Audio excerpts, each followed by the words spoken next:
Hello, dear students. Good morning, and once again, welcome to yet another session of Dimensional Formulas.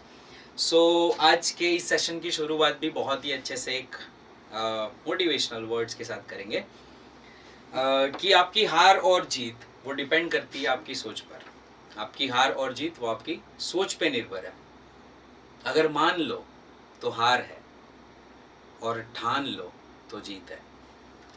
इसी के साथ शुरू करते हैं डायमेंशनल फॉर्मूलाज. बाकी की क्वांटिटीज कंप्लीट करेंगे आज. So right now subscribe to our Phoenix institute YouTube channel and Mukesh Dadwani's Phoenix to get all the live updates of all the upcoming lectures on our channel. So next quantity जिसके आज हम बात करने वाले guys, that is Rydberg constant. Not exactly is Rydberg constant. तो हम ये चीज़ जानते हैं, मैंने लास्ट क्लास में भी ये चीज़ आपको समझाई थी कि अगर इलेक्ट्रॉन एक ऑर्बिट से दूसरे ऑर्बिट में ट्रांजिशन करता है तो वो कुछ रेडिएशन एमिट करता है और वो हर रेडिएशन की कुछ ना कुछ वेवलेंथ होती है.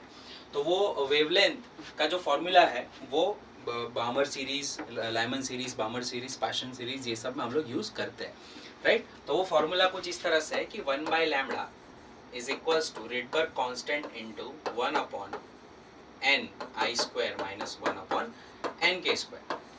सो गाइस ये तो नंबर है, तो ये पूरी क्वांटिटी जो है this becomes dimensionless. This becomes dimensionless and this Rydberg constant जो है उसका जो यूनिट होगा, उसका जो डायमेंशन होगा वो 1/λ जैसा होगा. मतलब it is same as the inverse of wavelength. It is same as the inverse of wavelength. तो r is equals to lambda inverse. तो उसकी यूनिट जो है गाइस वो क्या हो जाएगी, मीटर इनवर्स. एंड इसका डायमेंशनल फॉर्मूला है वो क्या हो जाएगा, इट इज l⁻⁻⁴. ठीक है. So this is the dimensional formula of Rydberg constant. याद रखना l इनवर्स ऑफ लेंथ आएगा आपका आंसर, राइट.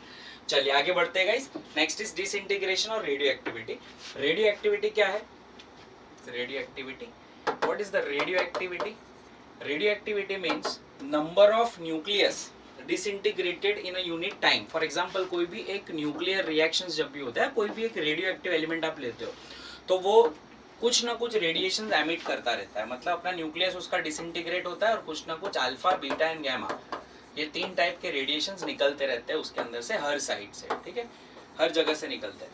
अब ये इतना डेंजरस और इतना ज्यादा रेडियो एक्टिव कब है, तो ये निकलने वाले जो एलिमेंट है वो निकलने वाले एलिमेंट जो है वो फटाफट निकल रहे हो, और सेकेंड थिंग ये कि कितने ज़्यादा निकल रहे हो. तो क्वांटिटी पे डिपेंड करता है कि वो कौन सा है. ठीक है, तो कितना ज़्यादा रेडियो एक्टिव है. तो ये dN/dt जो है आपका number of disintegration per unit time, this is called radio activity. तो नंबर ऑफ डिसइंटीग्रेटेड न्यूक्लियाई जो है, जो निकल रहे हैं, उसका नंबर है. नंबर का तो कोई यूनिट होता नहीं है, तो इसका आएगा आपका टाइम इनवर्स.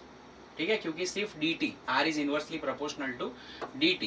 सो उसका यूनिट जो है वो आएगा सेकंड इनवर्स. यूनिट को हम क्या कहेंगे, second inverse. And dimensional formula है गाइस वो क्या होगा आपका, टाइम इनवर्स. ठीक है, तो इस तरह से हम डिसइंटीग्रेशन को या तो इसको रेडियो एक्टिव कांस्टेंट को हम लोग समझते हैं, रेडियो एक्टिविटी को हम लोग समझते हैं. ठीक है, तो डिसइंटीग्रेशन का यूनिट जो है उसे बैक्वेरियल भी कहा जाता है, बैक्वेरियल, एंड क्यूरी भी इसका एक यूनिट है. ठीक है, फाइन, ऐसा यूनिट जो उसका बैक्वेरियल है. नेक्स्ट है गाइस रेजिस्टिविटी. सो कल हम लोग ने एक रेजिस्टेंस का फॉर्मूला देखा था इलेक्ट्रिसिटी का लास्ट प्रीवियस लेक्चर में. दैट इज रेजिस्टेंस R जो होता है वो डायरेक्टली प्रोपोर्शनल टू, कोई भी कंडक्टर की गाइस अगर हम बात करते हैं तो कंडक्टर्स की लेंथ जितनी ज्यादा होती है उसका रेजिस्टेंस उतना ज्यादा होता है. तो resistance is proportional to the length. लेकिन क्रॉस सेक्शनल एरिया जितना बड़ा होगा उतना रेजिस्टेंस कम होगा. तो R is inversely proportional to the cross sectional area. तो रेजिस्टेंस जो होता है guys it is proportional to L/A, ऐसा कहा जाता है. ठीक है, लेंथ बढ़ने से रेजिस्टेंस बढ़ेगा, एरिया बढ़ने से रेजिस्टेंस कम होगा. अगर मैं कहूँ कि आपको यहाँ से निकलना है और आपको यहाँ से निकलना है, तो आप कौन सी जगह से जल्दी निकल सकते हो, तो आप यहाँ से जल्दी निकल सकते हो. तो करंट जो होता है वो मोटे कंडक्टर में आसानी से फ्लो हो सकता है. ठीक है, तो जो मोटा कंडक्टर होता है उसका रेजिस्टेंस जो होता है वो सबसे कम होता है. तो यहाँ पे हम कहते हैं R is directly proportional to L/A, और ये प्रोपोर्शनलिटी साइन अगर हम हटाते हैं तो इट बिकम्स ρL/A. ये जो रो है गाइस, रो, इसको हम लोग रेजिस्टिविटी कहते हैं. And rho is equal to R × A/L.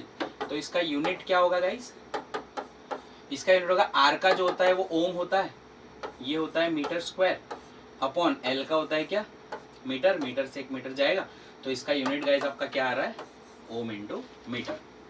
ठीक है, अब डायमेंशनल फॉर्मूला क्या आएगा, तो डायमेंशनल फॉर्मूला जो भी रेजिस्टेंस का है, ठीक है, रेजिस्टेंस का डायमेंशनल फॉर्मूला हमने कैसे फाइंड किया था, तो R is equals to V by I, V equals to work done per unit charge, charge is equals to I into T, है ना, और करंट एक था यहाँ पे तो W upon I square T. अब W का क्या था M1L2 T minus 2 divided by I square का क्या था एम्पियर स्क्वायर इंटू टाइम 1, तो इसका क्या आ गया M1L2 T minus 3 A minus 2, किसका आ गया गाइस ये रेजिस्टेंस का, तो रेजिस्टेंस में एक और लेंथ ऐड कर दो तो आपका रेजिस्टिविटी आ जाएगा, तो rho is nothing but M1L2 T minus 3 A minus 2 multiplied by L1, so ये आपका गाइस हो जाएगा M1L3 T minus 3 A minus 2. So this is the unit of, or we can say the dimensional formula of the resistivity.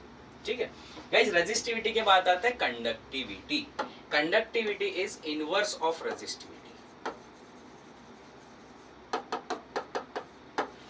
Conductivity is inverse of resistivity. तो यहाँ पर resistivity का inverse conductivity, इसको sigma से denote किया जाता है, तो sigma is equals to 1 by rho, rho is the resistivity, so 1 divided by previous क्या है हमारा M1L3 T minus 3 A minus 2, M1L3 T minus 3 A minus 2, इसका इनवर्स करेंगे तो हमें मिलेगा M minus 1 L minus 3 T3 A2, M minus 1 L minus 3 T3 A2। ठीक है गाइस, तो इस तरह से हम ये इसको डिराइव कर सकते हैं resistivity, and this is your conductivity. Fine, अच्छा इसका जो यूनिट है, यूनिट ऑफ कंडक्टिविटी को हम लोग कहते हैं, वो ओम मीटर था, इसका ओम मीटर था, ओम मीटर का इनवर्स होगा, मतलब मो मीटर इनवर्स कहेंगे उसको, क्या कहेंगे मो इंटू मीटर इनवर्स, या तो इसको सीमेंस भी कहा जाता है ना, तो सीमेंस मीटर इनवर्स ऐसे भी कहा जाता है। ठीक है, तो सीमेंस भी एक यूनिट है किसका कंडक्टिविटी का, तो सीमेंस इनटू मीटर इनवर्स। ठीक है, चलिए गाइस नेक्स्ट देखते हैं थर्मल कंडक्टिविटी। अब थर्मल कंडक्टिविटी क्या है, तो गाइस अगर हम किसी भी एक तार को गर्म करते हैं तो जो एकदम गर्म एंड है वहां से लेकर ठंडे एंड तक आपका जो हीट करंट है वो हीट करंट फ्लो होता है। ठीक है, अब ये हीट करंट जो फ्लो हो रहा है उसकी अगर हम बात करें गाइस, तो ये कंडक्टर के एकदम हॉटेस्ट एंड से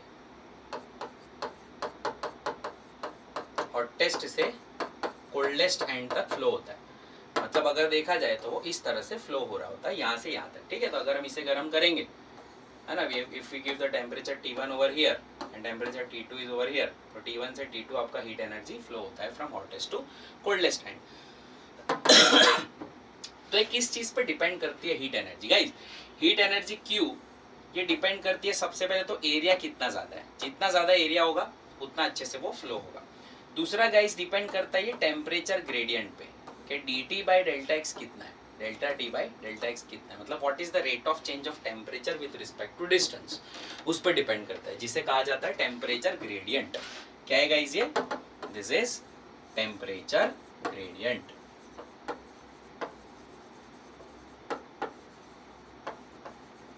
एक टेम्परेचर ग्रेडियंट पे डिपेंड करता है, और लास्टली ये डिपेंड करता है टाइम पर, टी पर डिपेंड करता है। यहाँ पे मैं टाइम को इसके बाहर लिखूंगा, डिपेंड्स ऑन टी, टाइम पे डिपेंड करता है। ठीक है, तो गाइस हम प्रोपोर्शनैलिटी साइन ये जो है वो हटा देते हैं, अगर if we remove this proportionality sign तो इज इक्वल्स टू कुछ एक कांस्टेंट मल्टीप्लाई होगा स्मॉल के और आपका एरिया का ए रहेगा, delta T by delta X, तो delta T by delta X, अगर हम ये T1 माइनस T2 पूरा डेल्टा टी ले ले तो x जो है वो पूरा इसका डिस्टेंस हो जाएगा, length of a conductor, into आपका टाइम हो जाएगा t। ठीक है गाइस, तो यहाँ पर एक k जो है वो अपना सब्जेक्ट है, तो k अपना है वो क्या हो जाएगा, तो k हो जाएगा आपका QL divided by a delta capital T into small t का टाइम। तो गाइस इसका यूनिट क्या होगा, let us define the unit, what will be the unit, so unit for energy is joule and unit for length is metre, divided by unit for time is second, unit for area is again meter square, and ये जो आपका delta T जो temperature है वो है आपका kelvin K. And that is equals to small K. तो यहाँ पे आपका ये जो है जूल पर मीटर केल्विन सेकेंड, तो आपका जूल जूल मीटर इनवर्स है ना, केल्विन इनवर्स पर second, this is the unit for thermal conductivity.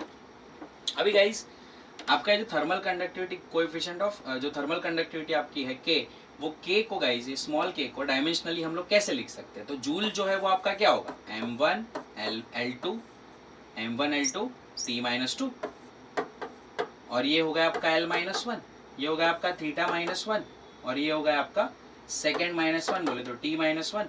तो आपका जो के का डायमेंशनल फॉर्मूला आएगा वो आएगा m1 L1 T-3 θ-1। ठीक है, सो ये आपका इस तरह से मिलता है। फाइन, तो ये आपका डायमेंशनल फॉर्मूला लगा फॉर थर्मल कंडक्टिविटी। काफी टाइम पूछा जाता है गाइस। एक और चीज मैं आपको बता दूं, इसमें ये जो Q है उसके नीचे अगर आप टाइम लेके आते हो तो ये हीट करंट बन जाता है। क्या बन जाता है? Heat current. तो लेट मी शो यू कि किस तरह से हम हीट करंट का यहाँ पे डेफिनेशन मतलब इसको हीट करंट के फॉर्म में लिख सकते हैं। तो ये ऊपर वाला जो फॉर्मूला है आपका, ये वाला जो फॉर्मूला है Q/T, तो उसको Q/T अगर हम करते हैं तो यहाँ पे आपको मिलेगा थर्मल कंडक्टिविटी K इनटू, है ना, ये constant K into A delta T by L। ठीक है, तो यहाँ पर Q/T is equals to KA delta T by L। ये इस तरह से हम लिख सकते हैं। ये Q/T जो है उसको H कहते हैं। H is equals to KA delta T by L, where H is called heat current. L को क्या कहते हैं? हीट करंट भी कहा जाता है। तो इस फॉर्म में भी इसको लिखा जाता है। अच्छा, इस फॉर्म का अपना एक इम्पोर्टेंस है। क्यों इसको हम इस फॉर्म में लिखते हैं उसका भी अपना एक इम्पोर्टेंस है, वो मैं आपको समझाऊंगा नेक्स्ट क्वांटिटी में, जो है आपका थर्मल रेजिस्टेंस। तो यहाँ पर जो H is equals to KA delta T by L है, KA delta T by L है।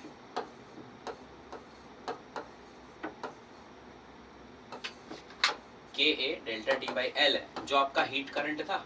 तो यहाँ पर गाइस इसको मैं अगर इस तरह से लिखूं, current is equals to temperature difference upon L by KA, तो आप अगर इसको देखोगे ध्यान से तो ये एक एनालॉगस हो रहा है इलेक्ट्रिसिटी में। Electric current is equals to potential difference upon resistance था। तो यहाँ पर electric current is equals to electrical potential difference divided by resistance होता है।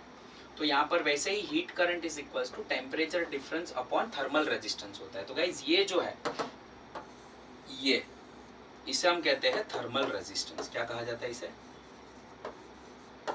थर्मल रेजिस्टेंस कहा जाता है। ठीक है, ये thermal resistance L by KA का यूनिट या डायमेंशन क्या होगा? तो थर्मल रेजिस्टेंस क्या है आपका, बोलो? L by KA। K क्या है आपका? Thermal conductivity. ठीक है, ये आपका थर्मल रेजिस्टेंस RT होगा। तो L तो लेंथ है, तो लेंथ आपका हो गया मीटर अपॉन ये जो K था, K का यूनिट हमारा क्या आया था गाइस? देखो यहाँ पे K का joule metre inverse kelvin inverse second inverse, joule metre inverse kelvin inverse second inverse into area जो है वो गाइस मीटर स्क्वायर हो जाएगा। सो ये 1 मीटर से ये 1 मीटर जाएगा और ये 1 मीटर से बाकी का मीटर भी चला जाएगा।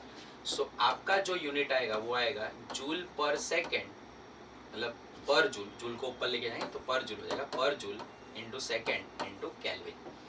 ठीक है, या तो सेकेंड केल्विन अपॉन जूल। तो इसका जो डायमेंशनल फॉर्मूला जो आएगा वो आएगा आपका सेकेंड केल्विन अपॉन जूल। तो सेकेंड के लिए हम लिखेंगे T1, केल्विन के लिए आपका θ1 upon joule. Joule is equals to m1 L2 T-2। So it can collectively be written as m-1 L-2 T3, है ना, एंड θ1। ठीक है गाइस, तो इस तरह से हम लोग थर्मल रेजिस्टेंस को भी देख सकते हैं, राइट। नेक्स्ट गाइस है कोएफिशिएंट ऑफ फ्रिक्शन।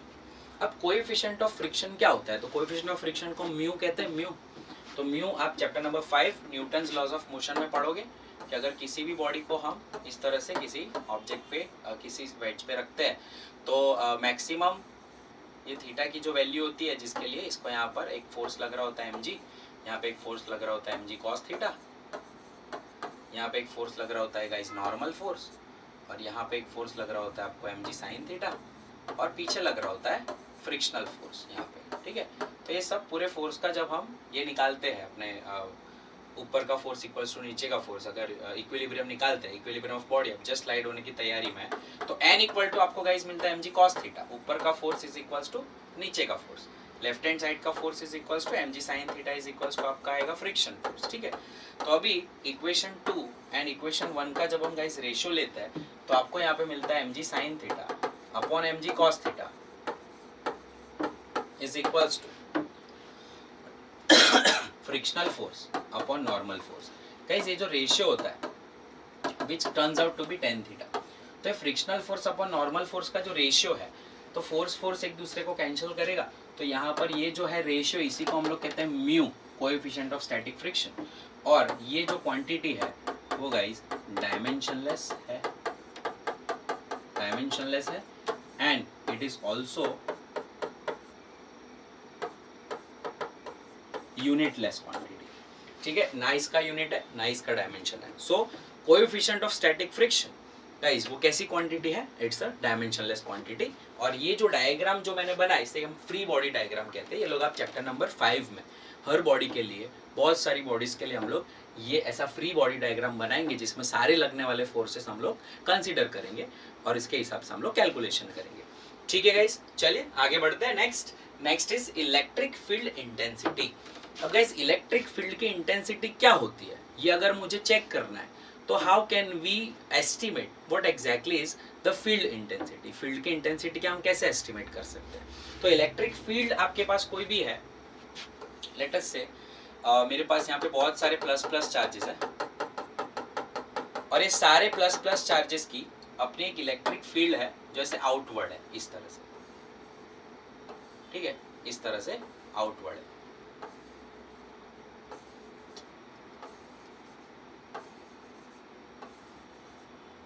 इस तरह से आउटवर्ड है, फाइन। अब ये जो क्वांटिटी, ये जो मेरी इलेक्ट्रिक फील्ड है उसमें मैं गाइस कुछ नहीं करूंगा, मैं चार्जेस को यहाँ पर रखूंगा, किसी एक चार्ज को, लेटर से प्लस चार्ज है जिसका मास m है, मैंने इसको यहाँ पे रखा है। तो होगा क्या कि इलेक्ट्रिक फील्ड जो इसको धक्का मारेगी ऊपर साइड, ठीक है, और बट ऑब्वियस mg इसको नीचे खींचेगा। तो अभी हम क्या देखेंगे, अगर प्लस चार्ज को धक्का लग रहा है तो कितना लग रहा है, तो हम क्या देखते हैं, अगर mg को हम लोग इग्नोर करें तो इलेक्ट्रिक फील्ड इसको धक्का कितना मारती है वैक्यूम में। तो अगर वो फोर्स आप कैसे भी करके कैलकुलेट कर सको, सपोज ये स्प्रिंग है कितना दबेगा, तो यहाँ पे आपको पता चल जाएगा कितना दब रहा है, ठीक है। तो अगर ये फोर्स आप कैलकुलेट कर लो तो that force applied by electric field, force applied by electric field on the unit charge is called electric field intensity। इस तरह से हम लोग गाइस इलेक्ट्रिक फील्ड इंटेंसिटी को डिफाइन करते हैं कि यूनिट चार्ज पर कितना फोर्स लग रहा है। तो force upon charge is E, तो E equal to F upon Q। Now what exactly is F? F is m1 L1 T-2 and charge is A1 T1। So यहाँ पे गाइस आपका हो जाएगा m1 L1 T-2 T-3 A-1। So this is the formula for electric field intensity। और इसका guys unit जो है, इसके दो यूनिट है, एक तो यूनिट उसका सीधा हम लोग फॉर्मूला से लिखेंगे न्यूटन पर कूलम, और इसका एक और यूनिट है वोल्ट पर मीटर, ठीक है। तो ये यूनिट भी आप लोग chapter number 2 electrostatic and potential में पढ़ोगे। The relation between voltage and electric field V equal to ED formula से याद है। तो इलेक्ट्रिक फील्ड के अंदर आप लोग यूनिट डिस्प्लेसमेंट करते हैं तो वोल्टेज बढ़ता है, उस कॉन्सेप्ट पे डिपेंडेंट है ये फॉर्मूला, ठीक है guys. So V equals to ED पर से हम इसको लिख सकते हैं, fine. So newton per coulomb और volt per metre, these are the units of electric field intensity which is very important for us, right? तो I hope इतने quantities आपको पता चली होगी। नेक्स्ट है guys electric dipole moment. Now what exactly is electric dipole moment? It's just a setup of two charges which are having equal magnitude and opposite polarity। मतलब plus minus है तो equal magnitude है, लेकिन polarity कैसी है उनकी opposite। तो charges with equal magnitude and opposite polarity, मतलब एक पॉजिटिव चार्ज है उसका जो भी मैग्नीट्यूड है वो, नेगेटिव चार्ज है उसका जो भी मैग्नीट्यूड है वो, और उनकी पोलैरिटी ऑपोजिट है और उनके बीच में लेटस से कुछ डिस्टेंस 2a है, ठीक है। तो इनका जो सेटअप है, इनका ये जो कन्फिग्यूरेशन है, ये कन्फिग्यूरेशन को हम लोग इलेक्ट्रिक डाइपोल कहते हैं and it must be separated with a non conducting medium, separated by a non conducting medium. अगर इनको नॉन कंडक्टिंग मीडियम से सेपरेट किया जाएगा तो इस पूरे सेटअप को हम लोग इलेक्ट्रिक डाइपोल मोमेंट कहते हैं। तो इलेक्ट्रिक डाइपोल मोमेंट का फॉर्मूला है गाइस, उसको p वेक्टर से डिफाइन किया जाता है। तो p vector is equals to the distance between two charges multiplied by any one charge, ठीक है। तो distance between two charges multiplied by any one charge अगर हम डायमेंशनली या यूनिट के साथ देखें तो इसका यूनिट गाइस होगा मीटर इनटू कूलम, ठीक है। तो डाइपोल मोमेंट का यूनिट क्या होगा, डाइपोल मोमेंट का यूनिट होगा मीटर इनटू कूलम। सर इसका डायमेंशनल फॉर्मूला क्या होगा? सो डायमेंशनल फॉर्मूला गाइस इसका होगा, मीटर बोले तो L1, कूलम बोले तो A1 T1, है ना। तो M0 L1 A1 T1, this is the dimensional formula for dipole moment, ठीक है। ये आप लोग चैप्टर नंबर 1 इलेक्ट्रोस्टैटिक्स के अंदर पढ़ोगे इन 12th स्टैंडर्ड, ठीक है गाइस। नेक्स्ट क्वांटिटी की तरफ हम लोग आगे बढ़ेंगे, that is a linear charge density. Now guys what is linear charge density? Linear charge density क्या होती है? तो एक रॉड पर या एक लाइन पर अगर आपने बहुत सारे चार्जेस को डिस्ट्रीब्यूट कर दिया यूनिफॉर्मली, ये दो टाइप की होते हैं, यूनिफॉर्म लीनियर चार्ज डेंसिटी भी हो सकती है, non uniform linear charge density भी हो सकती है। तो आपने यूनिफॉर्मली अगर डिस्ट्रीब्यूट कर दिया, ठीक है, एंड लेटस से इसका लेंथ है L, है ना, तो आपने जो चार्ज दिया उसको लेटस से वो Q है। तो गाइज इसको डिफाइन किया जाता है lambda that is equals to charge on given line और length divided by the length itself, या उसको हम कहा जाता है चार्ज पर यूनिट लेंथ। क्या कहते हैं हम? Charge per unit length. Charge per unit length को हम लीनियर चार्ज डेंसिटी भी कहते हैं। तो गाइस इसका यूनिट क्या होगा? तो इसका यूनिट होगा coulomb per metre. Unit is very easy, charge का यूनिट है कूलम, लेंथ का यूनिट है मीटर, तो इसको कूलम पर मीटर भी कहते हैं। गाइस इसका डायमेंशनल फॉर्मूला क्या होगा इसी हिसाब से? So coulomb is equals to A1 T1 and metre is equals to L1। So यहाँ पर आपका आ जाएगा M0 L-1 A1 T1, M0 L-1 A1 T1, ठीक है। तो इस तरह से गाइस हम इसको कैलकुलेट कर सकते हैं। फाइन। नेक्स्ट है surface charge density. Surface charge density guys क्या है? किसी एक सरफेस पर अगर हम बहुत सारा चार्ज फैला देते हैं यूनिफॉर्मली, है ना, तो charge per unit area, charge per unit area that is Q by A और coulomb per metre square is defined as surface charge density. तो charge per unit area that is coulomb per metre square is defined as surface charge density. तो coulomb per metre square इसका क्या हो गया guys? This is unit, है ना, this is unit. इसका dimensional formula क्या होगा? So dimensional formula can be given as, charge का क्या होता है? कूलम, चार्ज का होता है A1 T1 और मीटर स्क्वायर मतलब L स्क्वायर। तो आपका क्या आ गया guys? M0 L-2 T1 A1। So this is the dimensional formula for surface charge density. Next quantity की ओर हम लोग आगे बढ़ते हैं guys, that is volume charge density. Now what exactly is volume charge density? अगर हम किसी वॉल्यूम के अंदर चार्ज को भर देते हैं, लेट अस से this is a given volume और आपने इसमें किसी चार्ज को भर दिया, गिवन वॉल्यूम आपने किसी चार्ज को भर दिया,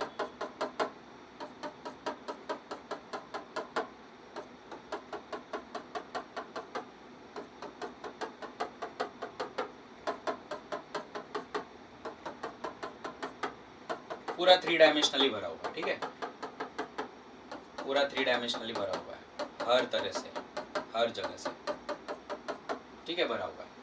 तो इसमें जो मैंने गाइस चार्ज डाला है वो लेटर से टोटल Q है और इसका वॉल्यूम है ना वो टोटल कैपिटल V है।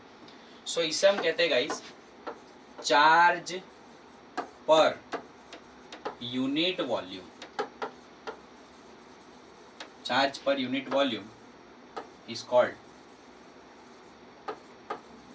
Volume charge density. सो इसको डिफाइन किया जाता है, रो से उसको इंडिकेट किया जाता है. Rho is equals to Q by V. Guys इसकी यूनिट होगी Q. Q is coulomb and नीचे वॉल्यूम क्या है गाइज, मीटर क्यूब, और we can say coulomb per metre cube. तो इसको हम लोग कह सकते हैं this is the volume charge distribution. दो तरह के होते हैं, यूनिफॉर्म एंड नॉन यूनिफॉर्म. ठीक है, वो हम लोग जब इलेक्ट्रिसिटी पढ़ेंगे तब इसके बारे में बहुत अच्छे से और बात करेंगे. So coulomb per metre square है. और डायमेंशनल फॉर्मूला गाइज इसका क्या होगा, so dimensional formula will be equals to charge का आ जाएगा आपका A1 T1 एंड आपका जो वॉल्यूम है नीचे वो होगा L क्यूब. सो आपका टोटल डायमेंशनल फॉर्मूला बन रहा है m not L minus 3 A1 T1. So this is the dimensional formula of the quantity which is called volume charge density. Volume charge density. Fine. Next quantity की ओर guys आगे बढ़ेंगे. Next is permeability. अब ये भी permeability is a very famous quantity और बहुत अलग अलग टाइप से, बहुत अलग अलग जगह से इसको पूछा जाता है. तो उसके लिए मैं आपको 2-3 फॉर्मूलाज बताऊंगा. तो परमिएबिलिटी करने से पहले या परमिएबिलिटी के साथ चलो हम लोग एक फॉर्मूला पहले पढ़ लेते हैं, दैट इज मैग्नेटिक इंटेंसिटी. वो पहले उसको डन कर लेते हैं, परमिएबिलिटी उसके बाद देखते हैं. ठीक है, तो ये मैग्नेटिज्म से रिलेटेड एक क्वांटिटी है. तो magnetic intensity is nothing but magnetic field intensity B. तो मैग्नेटिक फील्ड इंटेंसिटी क्या होगा, चलिए देखते हैं.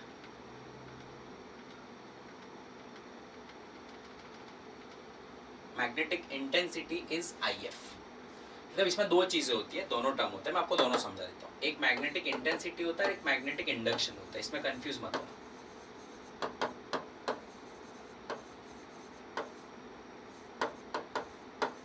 है ना. और एक होता है मैग्नेटिक फील्ड. ये 3 टर्म ये लोग यूज करते हैं. ठीक है, तो मैं इनके बीच में इंटर रिलेशन भी बता देता हूँ और किस तरह से आपको इनको अलग समझना है वो भी बता देता हूँ. Guys magnetic field is your B. Magnetic induction this is also B. जिसे कहा जाता है मैग्नेटिक फील्ड कहते हैं हम, या तो मैग्नेटिक इंडक्शन कहते हैं B. मैग्नेटिक इंटेंसिटी का फॉर्मूला है N into I. ये भी मैं आपको समझाता हूँ ये क्या है. तो देखो, जब भी एक सोलेनॉइड हम लेते हैं गाइस, है ना, वो सोलेनॉइड पे जब हम वायर बाउंड करते हैं, ठीक है, वायर बाउंड करते हैं और वायर के अंदर करंट जाने देते हैं. जब हम वायर के अंदर करंट जाने देते हैं I, तो इसके अंदर एक मैग्नेटिक फील्ड जनरेट होती है. यहाँ पे मैग्नेटिक फील्ड जनरेट होती है. ठीक है, अब हम जो इसको दे रहे हैं, ये मैग्नेटिक फील्ड किसकी वजह से आ रही है, तो दो चीज यहाँ पे मतलब रिस्पॉन्सिबल है.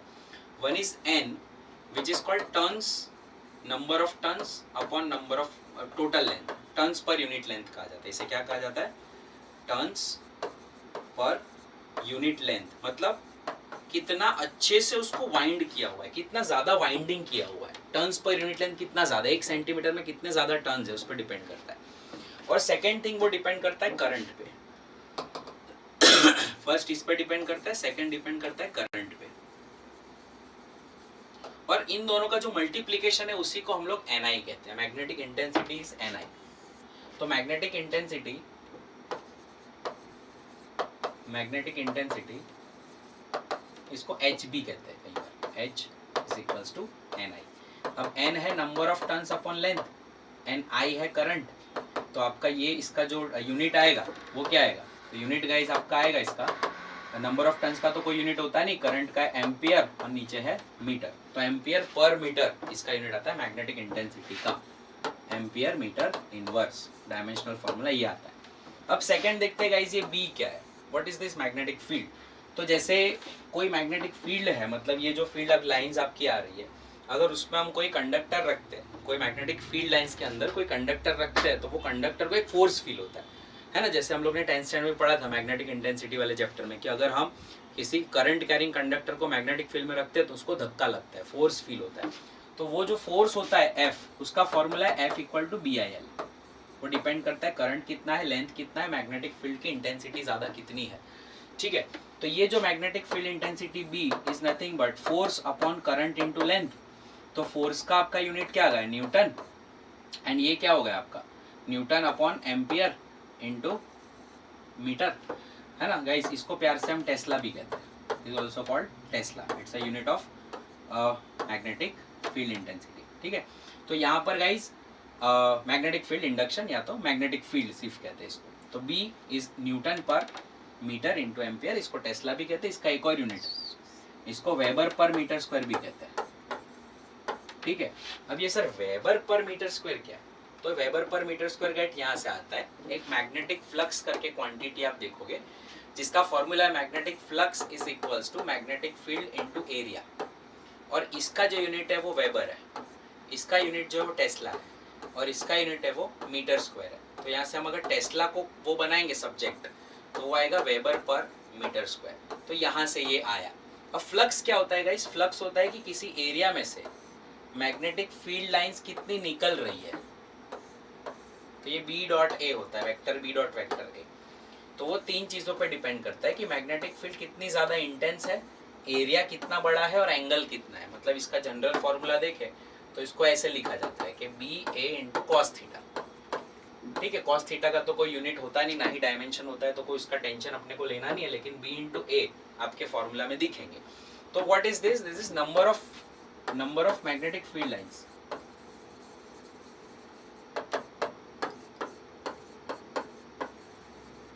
passing through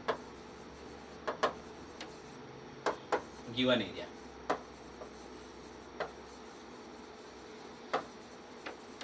उसको हम लोग मैग्नेटिक फ्लक्स कहते हैं। तो गाइस मैग्नेटिक फ्लक्स से टेस्ला डिफाइन होता है वेबर पर मीटर स्क्वायर, इसीलिए मैंने टेस्ला को वेबर पर मीटर स्क्वायर भी यहाँ पे लिखा, और काफी बुक्स में आप देखोगे वेबर पर मीटर स्क्वायर उसकी यूनिट भी काफी टाइम लिखी जाती है।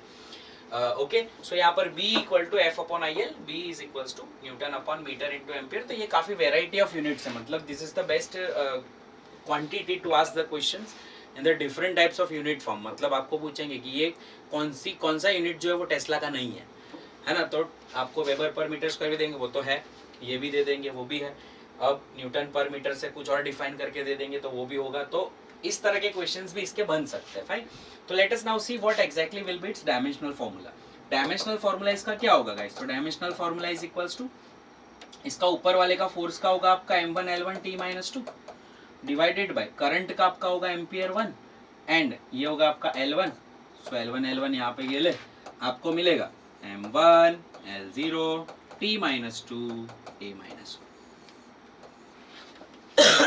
ठीक है गाइस, मैंने पहले इसके लिए डिफाइन कर लिया, क्योंकि परमिएबिलिटी डिफाइन करने के लिए आपको मैग्नेटिक इंटेंसिटी या मैग्नेटिक इंडक्शन पता होना चाहिए यहाँ पे। तो खास करके मैग्नेटिक इंडक्शन या मैग्नेटिक फील्ड इंटेंसिटी भी कहते हैं इसको, पता होना चाहिए। तो मैग्नेटिक फील्ड या मैग्नेटिक इंडक्शन या मैग्नेटिक फील्ड, ये चीज आपको पता होना चाहिए, ठीक है। तो मैग्नेटिक फील्ड का जो फॉर्मूला है guys, which is into solenoid, जो हम यहाँ पे अभी पीछे मैंने आपको बताया कि सोलेनॉइड के अंदर आने वाली मैग्नेटिक फील्ड जो होती है, उसका फॉर्मूला डिपेंड करता है कितनी चीज़ों पर। तो अभी हमने डिफाइन किया उसको, वो एक्चुअली प्रोपोर्शन में होता है किसके, number of turns per unit length and current के प्रोपोर्शन में होता है, मतलब मैग्नेटिक इंटेंसिटी के प्रोपोर्शन में होता है। तो magnetic field is always proportional to the magnetic intensity, और ये प्रोपोर्शनलिटी साइन अगर आप हटाते हो तो एक कांस्टेंट यहाँ पे आता है जिसको हम म्यू कहते हैं, एंड इसी म्यू को गाइस कहा जाता है परमिएबिलिटी। तो अब हम देखेंगे कि भाई परमिएबिलिटी जो है, ठीक है, वो क्या है एक्चुअली, इसका यूनिट क्या है। तो म्यू को हम देखेंगे, म्यू इज इक्वल्स टू क्या होता है, बी बाई एच। बी जो है वो आपका कितना आया पीछे, m1 L0 T-2a-1, m1 L0 T-2a-1 divided by आपका जो h है, वो h कहाँ पे, ये रहा h, हमने देखा था ये h का क्या आया, एम्पियर मीटर इनवर्स। तो A1 एम्पियर मीटर इनवर्स का क्या आएगा, A1 L-1, ये आपका डायमेंशनल फॉर्मूला हो गया। तो A1 L-1, तो गाइस ये आपका हो जाएगा A1 L माइनस वन। सो हम अगर इसको अच्छे से बहुत अच्छे से इसको सॉल्व करें, सो m1 L माइनस वन ऊपर जाएगा L1 हो जाएगा, 1 ऊपर जाएगा, it will be again minus two, so A minus two and D minus two. So this is your mu which is the permeability. अब इसमें relative permeability भी पूछा जाता है. तो what exactly is relative permeability? So guys, relative permeability का case जो है relative permittivity जैसा ही है. तो relative permeability is the permeability of medium upon permeability of vacuum.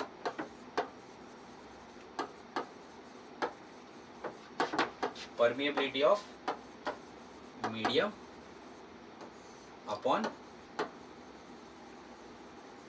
Permeability of vacuum. क्योंकि गाइस मीडियम की हो कि वैक्यूम की हो है तो परमिएबिलिटी ही. तो परमिएबिलिटी एक दूसरे की यूनिट एक दूसरे को कैंसिल करेगी, और जब ये दोनों की यूनिट एक दूसरे को कैंसिल करेगी तो बट ऑब्वियसली ये क्वांटिटी कैसी हो जाएगी guys, this becomes unitless, and unitless quantity होती है that is always dimensionless. Unitless quantity कैसी होती है गाइस, डायमेंशनलेस क्वांटिटीज. तो आपको लास्ट में मैं एक लिस्ट भी बनवाऊंगा जिसमें हम सारी डायमेंशनलेस क्वांटिटी देखेंगे, सारी ऐसी क्वांटिटी देखेंगे जिसका सेम यूनिट होता है. जैसे प्रेशर वालों को एक जगह इकट्ठे कर लेंगे हम लोग, टाइम वालों को एक जगह इकट्ठे कर लेंगे, फ्रीक्वेंसी वालों को एक जगह पे इकट्ठे कर लेंगे, तो जिसको मैं ग्रुपिंग कहता हूँ. तो हम लोग लास्ट अब ये खत्म ही होना है, उसके बाद हम लोग ग्रुपिंग शुरू करने वाले हैं. ठीक है, तो ग्रुपिंग भी हम लोग देखेंगे इसमें. नेक्स्ट गाइस, नेक्स्ट क्वांटिटी आज के that is electric flux. Now what exactly is electric flux? तो अभी हमने मैग्नेटिक फ्लक्स पीछे देखा, क्या था गाइस वो मैग्नेटिक फ्लक्स क्या था पीछे. Magnetic flux was phi is equals to magnetic field into area. Electric flux क्या होता है गाइस, इलेक्ट्रिक फ्लक्स होता है phi E equal to electric field into area, है ना. इसको हम कहते हैं EA cos थीटा. तो अभी आपके पास अगर कोई एरिया गिवन है, ठीक है, उसमें इलेक्ट्रिक फील्ड लाइन जब क्रॉस करके निकलती है, इलेक्ट्रिक फील्ड लाइन जब क्रॉस करके निकलती है, तो number of electric field lines crossing this area, है ना, एनी गिवन एरिया. इसको हम क्या डिफाइन करते हैं guys, number of field lines. कौन सी, electric field lines crossing the given area is called electric flux. तो यहाँ पर गाइस इलेक्ट्रिक फ्लक्स को हम डिफाइन करेंगे तो phi is equals to E into A. तो इसका यूनिट क्या हो जाएगा, सो गाइस इसका यूनिट हो जाएगा इलेक्ट्रिक फील्ड क्या था, force upon charge Q, and ये होगा area which is metre square.